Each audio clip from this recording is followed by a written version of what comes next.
have this memory from when I was a kid. One day I was scrolling through Netflix. I know, I'm young. And this one series caught my eye. So I pressed play.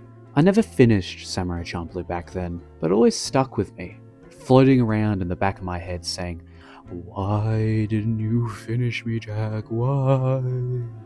So I finally decided to have another look at the show, to figure out why it had such an impact on me, and give it the chance it deserves. And well, it was an experience. So together, let's figure out what made this show so special, and why so many people praise it.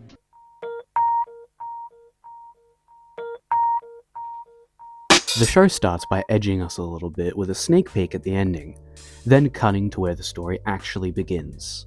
We meet our three main characters, Jin, Mugen, and Fu.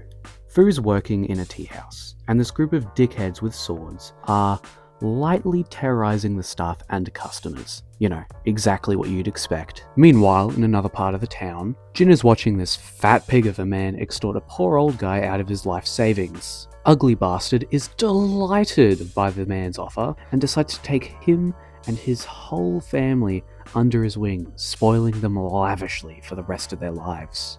Only none of that happens, and he actually orders the man's execution. Kill this insolent peasant for me at once! Back at the tea house, Mugen walks in and has a seat. Fu greets him and asks what he'd like to order. Mugen asks for some water. And Fu's like, "Sorry, we don't serve broke-ass motherfuckers here. Get out." And Mugen tries to sweeten the deal by offering to take care of the group of dickheads. Fu refuses his offer, and on her way to see another customer, she trips! Oh my god. And she spills tea all over douchebag number one. He's some sort of big shot nepo baby in the town, and he wants Fu to make it up to him. So Fu's like, "Okay, that's not too bad. What do you want?" "Your finger." "Say what now?" The writers then decide to blue ball us by cutting back to Jin, and he is not having it with this rich dude. So he puts a stop to the execution and stands there menacingly. Man, I love SpongeBob. Jin effortlessly puts an end to the elite samurai guarding this fat ass. He takes some payment from the old guy for protecting him and walks off. While this is going down, Fu is about to have her fingers chopped off, and Mugen is just sitting there, chilling. So she screams, 100 dumplings! And Mugen is like, "Hell yeah, I gotta kill people and have food." And we witness this man mercilessly slaughter these dickheads. Really, it isn't even fair. They are so outclassed, it's crazy. Douchebag number one stops Mugen by talking about how this isn't the Civil War, and you can't go around swinging swords, blah blah blah. Mugen shuts Mr. Nepotism up while he's name dropping his dad's elite samurai, and Mugen is like, "Yeah, bet you know what? I'm just gonna let him say it." Listen up, morons! Here's the deal. You guys ain't worth bothering with. You're gonna leave and I'm gonna count to 10. You've got that long to get those badasses over here. I'll count with his fingers until you get back. So the finger counting begins. Then Jin walks in and sees this going down and tries to leave, but Mugen senses his spiritual pressure and attacks. The fight lasts for a bit, and one of the guys Mugen fucked up before comes back and sets fire to the building. Mugen and Jin keep clanging swords together while the fire blazes all around them. The fire gets out of hand and we cut to black. Our two samurai friends find themselves tied up and in the custody of that ugly fuck from the beginning. We find out his son died in the fire, and now they are to be executed the following day. Fu decides that Jin and Mugen are the right people to help her find a samurai who smells of sunflowers. So she starts coming up with a plan to free them. At the same time, Mugen and Jin are getting tortured, so that's nice. Fu makes one failed attempt to free them, and now it's execution time. Mugen and Jin are sitting there, aura farming, while the ugly bastard is saying typical villain shit. Are you ready to apologize? Are you ready to grovel at my feet and beg for forgiveness? So Mugen and Jin respond like chads. If living means bowing down to the likes of you bastards, I'd rather die on my feet with my head held high. The swords come swinging down and Mugen and Jin look at each other and decide today ain't the day, and just start bodying the guards. Meanwhile, Fu is running towards the action with a ladder. I wonder what she's planning. She makes it to the execution grounds while Mugen and Jin are fighting, and Jin says one of the coldest lines I've ever heard. May the saints forgive you, because I won't. Mugen and Jin get put into a bit of a tight spot, and Fu throws 2 fireworks into the courtyard. And in the ensuing chaos, they all manage to escape. Mugen and Jin then try to kill each other, but Fu stops them. We'll decide this by tossing this coin. If it's heads, you fight each other. But if it comes up tails, you forget about the fight and you both come with me. So they flip a coin, Fu wins, and they run as fast as they can to get away from the samurai chasing after them. The end.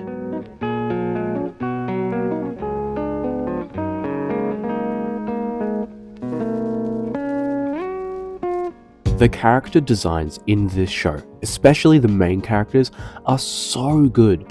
Mugen, Jin and Fu are all distinctly different from each other. No copy and pasted faces or bodies here. You can tell so much about these characters just at a glance. The way the characters move and interact with their environments are wholly unique to them. Mugen walks differently to Jin, and Jin walks differently to Fu. Now, this doesn't always extend to the background characters, but even then, they still look distinct from one another. I think I can recall once or twice they reused the same old guy, but he was still a unique character design, unlike the default copy and pasted characters you'll see in other anime. On top of that, the show somehow effortlessly combines streetwear fashion with Edo-era traditional Japanese clothing. I don't know how they do it, but it's amazing. And the presence of graffiti also makes this really odd but hypnotic blend of aesthetics. And possibly the greatest part about the visuals are the fights. Oh yeah, that's right. I made a whole ass title card for this one point. I know it's technically a part of the visuals. What are you gonna do about it? Most of you probably wouldn't know this, but if you've ever looked at my Instagram, maybe you do. I'm actually a martial artist, and I've done boxing and Brazilian Jiu-Jitsu for about 4 to 5-ish years now, and Muay Thai for about 1.5, as well as a bunch of other martial arts on the side. So when I'm watching movies and TV shows, I always appreciate a well-choreographed fight scene. And oh boy, Samurai Champloo does not disappoint. One of the things I really enjoy about the show is the dichotomy between Jin and Mugen's fighting style. Jin is the very straight-laced, typical martial artist that you think of. Honed technique, no unnecessary movements, almost robotic-like efficiency. Whereas Mugen is almost the embodiment of freedom when it comes to fighting. When you see him move, you see a dynamic flow.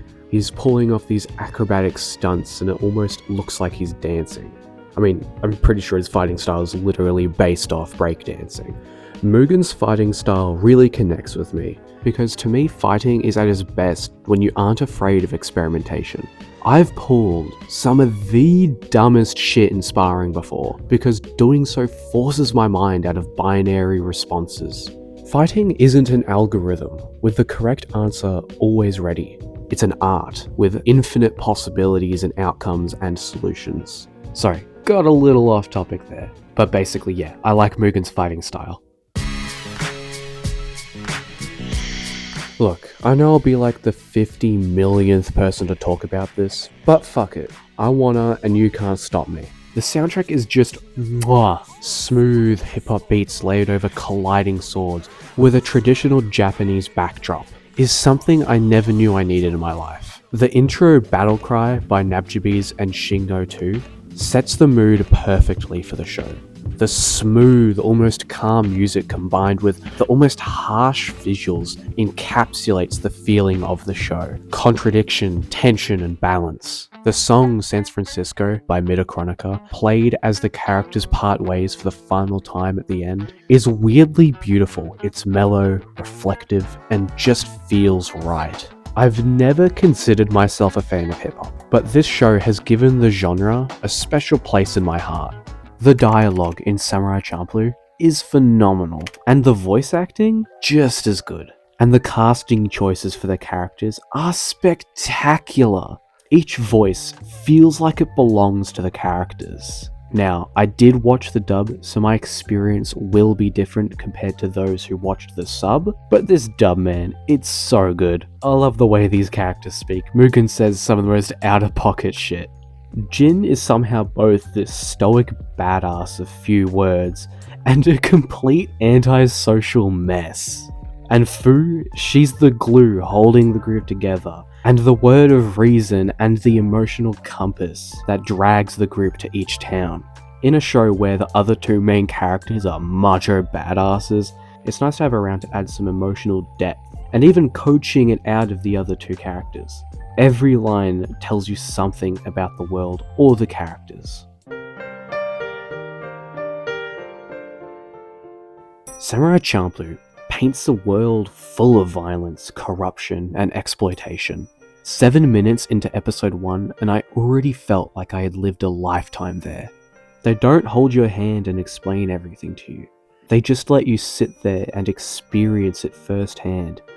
Very rarely is there exposition dumps, and only when it's necessary, and even then, sometimes those little dumps are just downright unreliable. The show wants you to see this very harsh and cruel world, where good people die, evil is everywhere, and everyone is their own main character. One scene in particular comes to mind. There's a town where the Yakuza boss gets arrested, and of course, he deserves it. He's been kidnapping Japanese girls and selling them to foreigners. A real piece of shit. But the look on the faces of his subordinates and wife as they cart him away isn't of anger, but of sorrow. And just for a moment, no matter how brief, you think, who was this man to these people?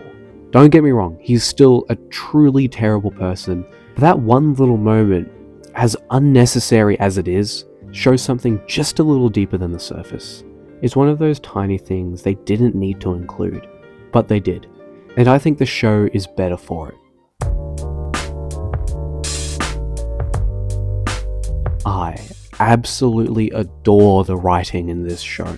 Sometimes the show will just throw in some random guys to expo dump in the most entertaining ways possible. You could tell the writers were like, how do we get this info to the viewer? Oh, I know, let's have a trio of rappers freestyle the exposition to them. It's weird, it's funny, I love it. But at the same time, the story knows when to take itself seriously. You have moments of true tragedy. People die all the time in the show, and the good guys don't always win. Hell, there aren't really that many good guys. There's just people trying to survive in a harsh world. And this is where I think the writers shine. They know how to strike this beautiful balance of lighthearted comedy and really depressing tragic moments. As the end of the show approached, I felt this deep sense of sadness wash over me. The journey was nearly over. These characters I'd come to know so well, their story was coming to an end.